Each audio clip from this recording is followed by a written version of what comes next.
لیکن قربانی را کی باید کند؟ من اون چیزی که گفتم انا همه چیز در حدیث ها و آیات های ربانی از آسمان نگرفتم، از یگان جا نگرفتم. من همین چیزی طلبات دین مبین اسلام. زیاده روی نکنیم، استفکاری نکنیم. کسی که امکانیت اقتصادی و مالی دارد از حق کودکاش زیادتی دارد، در آیلش مشکلی ندارد، اون کس هم زیادتی باشد میکند، همراه با یتیمان، معیوبان، کمبیزاتان باید قربانی کرده تقسیم کنند. امام خطیب نایه است. امام خطیب پیش میکروفون بیا. همین گفته هایی که من در نایه باختر برآمد کردم تاکید کردم نادرست است؟ درست همش. حاضر تاکید کردگی ما یگان جای نادرستی دارد؟ هیچ جای نادرست نداره، همش موافق گفتی شریعت اسلام است. همین نایه در چند کس امکانیت قربانی کردن دارد؟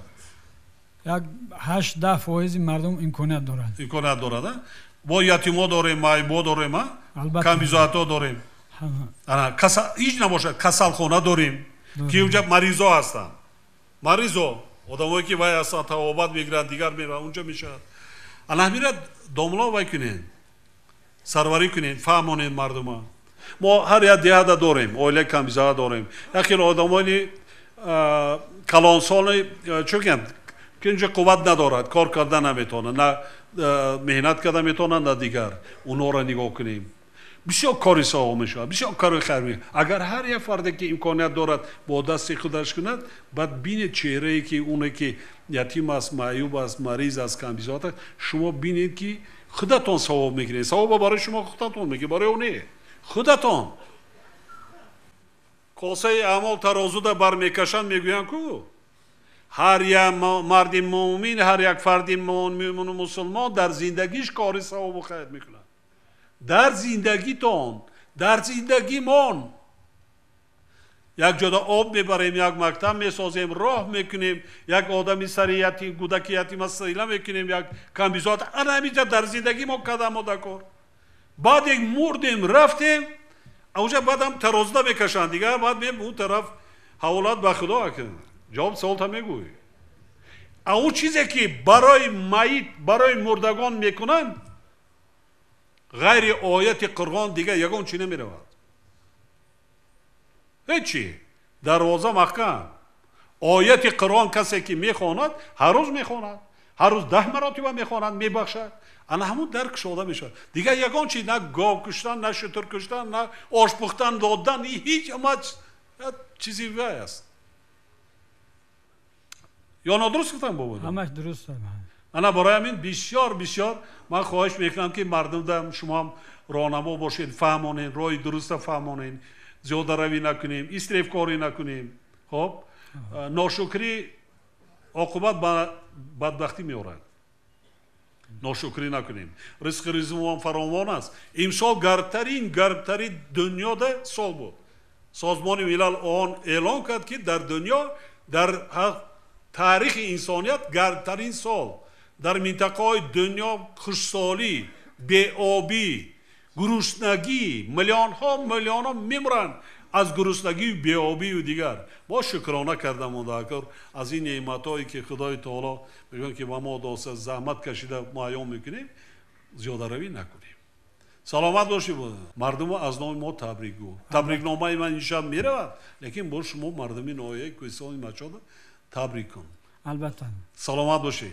من سخن گفتم داشتم، لیکن با این میکروفون که میسر شد پیشوای ملت، اساسگزار صلح و وحدت، مردم کوهستان از شما بسیار منتدار هستند، برای آنکه از همه چیز مهم برای ما تنجی و آسایشتگی مملکت است. از همه نعمت بزرگ همین است. ما همیشه شکر میکنیم که پروردگار رهبر خردمند برای ما عطا کرد و مملکت ما صلح شد، آباد شد، صاحب یافت، ملت ما از ورطه هلاکت نجات یافت. ما دیگه همه چیز آبادی ها را انشاءالله روز به روز مشاهده کردن میگیریم. من مردم کوهستان این بنای نو که امروز در نزدش هستیم یک باره دل مردم زنده شد، باز توجهشون زیادتر شد برای آبادی کشور، برای آینده نیک کشور انشاءالله یعنی امید مردم زیاده تر شد. همیشه بعد از هر نماز ما دعای خیر میکنیم در حق شما، در حق تینجی مملکت، در حق خاندانتان، فرزندانتان دعا میکنیم که همیشه راهبر مردم تاجیکستان باشید. شما خانه کعبه در آمدید. اول چیزی که من اعضای شورای مرکز اسلامی جمهوری تاجیکستان می باشم، در یک جلسه مفتی محترم گفتن که اولین چیزی که پیشوای ملت در درون خانه کعبه گفتن برای خلق، برای مملکت دعا کنید. ما گفتیم برای شما دعا کنیم. راهبر دولت گفتن که برای تینجی و آسایشتگی خلق دعا کنید. شما که در درون خانه کعبه برای ما، برای آبادی مملکت ما، برای هر یک فرد تاجیکستان دعا کردید، ما این چیز فراموش نمی کنیم. مشاهده کردیم، از تحت دل در هر نماز ما دعا میکنیم در حق شما و در حق خاندان و فرزندانتان، در حق تینجی و آسایشتی مملکتمان. اکستریمیزم، دهشت افکنی، این همه پدیده های نامطلوب ما مردم کوهستان مشهد محکوم میکنند.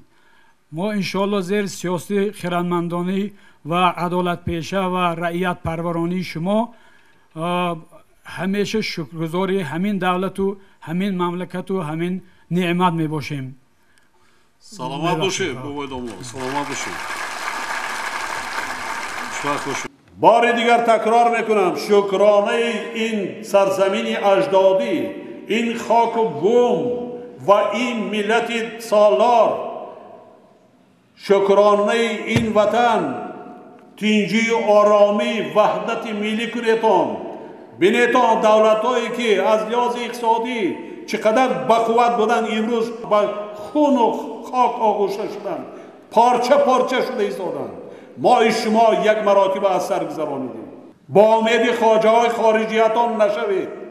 خودشناس باشید، حس ملی داشته باشید، حس وطن دوستی داشته باشید. بیگانه پرستی نکنید. برای 4 تنگه پولی میباشید در آن. تفریقه اندازی نکنیدان. همه ما اخبار جامعه جهانی را دیده ایستادیم. چی از در دنیا همه وقت دعای نیک میکنیم. خدای تعالی عمرتان هرچه سبز کند، عمر با برکت بینید، سلامت باشید، خوشبخت باشید، صاحب فرزند شوید، صاحب نبیره و عبیره شوید. همین آرزوها میکنیم، توی میکنیم، معرکه میکنیم، خرسندی میکنیم و آرزوی هر یک پدر و مادرم همین است.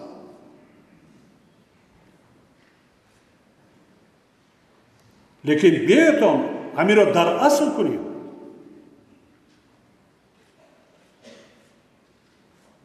با بدبختی تله ندهیم.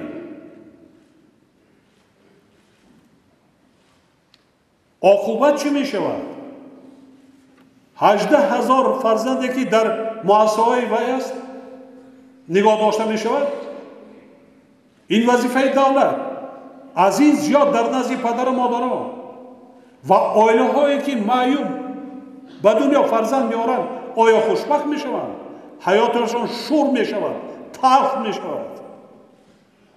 یک عمر اذیت می کشند، عمری با برکت نمی بینند. من به شما یک مثال میارم. من روز 29 دکبر به یک چنین مؤسسه رفتم در دایه ورزا و با اون بچه های مریض و مادرزاد معیوب و دیگران تحفه ها بردم، سر لباس بردم، با آنها صحبت کردم. یک پسر بچه 10 ساله که در عراق بچه معیوب میشند، پایهایش کار نمی کند مادرزاد، وقتی با همه صحبت میکردم با من رو آورده گفتن بابا جان من در گوش شما یک گپ دارم. من فکر کردم که ممکن مربیان یا کسی اذیت دادد. من خم شدم، گوشم نزدیک آوردم، آغوش کرده در گوشم چی میگوید؟ بابا جان شبها پاهایم درد میکند، من رو با یک جا فرست که تبابت کنم من چی جواب دیم؟ من جواب دیم که پسر عزیز دیگر این کسری تو تبابت شونده نیست. چی گویم؟ چی جواب دیم؟ این یک دنیا هزارها و زیاد شده ایستان است. ما دیده دانسته فرزندان را بعضا پدر و مادر را بعضا چیزهای گیم که خرافاتی و دیگر را گرفته تیله میدیم به همین چیز.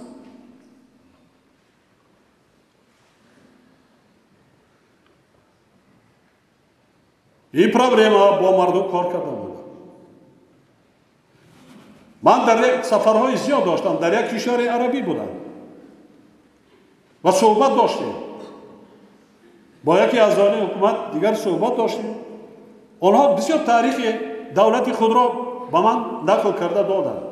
چگونه شماره اهالی را از 100,000 بالاتر برداشتند.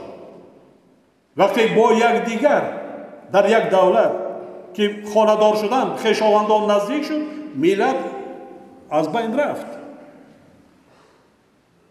و قرار قبول کرده که ازدواج کردن از دیگر کشورهای مسلمانی اجازه داره که تا نسل را نگاه داره، سالمی نسل را نگاه داره. حالا شماره شد قریب 1.5 میلیون از 100,000. اما در جای همه آرزو امیدوار را میکنیم چون توکل برای باشم. این پروبلم من میدارم در یک شهر تا 300 معیوب تولد شده است. 300 در یک خانه 3-4 معیوب تولد شده است. چگونه عمری با برکت میبیند؟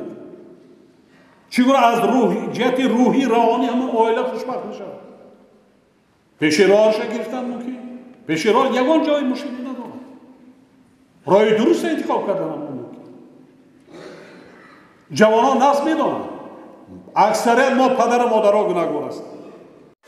کانالی ما در سامانه یوتیوب همنوا ابونه شو و از ویدیوهای نو با خبر باش.